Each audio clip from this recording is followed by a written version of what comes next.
What if one of India's most powerful organizations isn't legally registered? The Rashtriya Swayamsevak Sangh or the RSS shapes governments, classrooms, and public life in India, but it has no legal registration. Just recently, RSS chief Mohan Bhagwat said the Sangh isn't registered under any law because it's simply a body of individuals. He argued that it began in 1925 under British rule, so registration wasn't necessary back then. And according to Bhagwat, the government did not make it compulsory to register after independence, and the RSS has continued its work within the framework of the law for nearly a century. Addressing concerns about its finances, Bhagwat said the Income Tax Department and the courts have already examined the matter, noting that the RSS is legally classified as a body of individuals, a status that exempts it from paying income tax. But that very status also shields it from public scrutiny. The RSS has no registered membership list, no mandatory income statement, and no annual audits.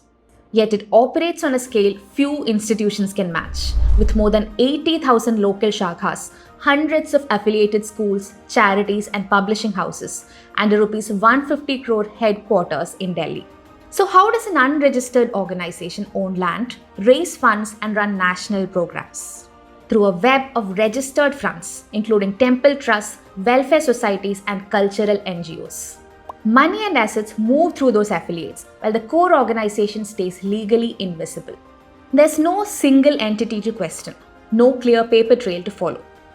As the Caravan points out, that loophole once even helped the Sangh deny that Nathuram Godse, Gandhi's assassin, was ever a member. There were no official membership records to prove it. Legally, being unregistered doesn't make an organization untouchable. But in practice, it shields the RSS from the kind of transparency required by a charity or a company. If there is no legal entity, who is accountable for the money it collects, the land it holds, and the influence it exercises?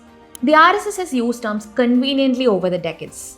At times, it calls itself cultural, at other times, educational, sometimes charitable, now just a body of individuals. But the Sangh's reach today goes far beyond cultural work. It extends into the very machinery of governance. 100 years on, the RSS has mastered something rare: how to be powerful without paperwork, visible without scrutiny, and central to governance without being formally answerable to the public. The RSS is everywhere, and yet officially it does not exist. I'm Lakshmi Priya, and this is Shortcut, where we break down what matters in under 3 minutes. Stay tuned for the next one.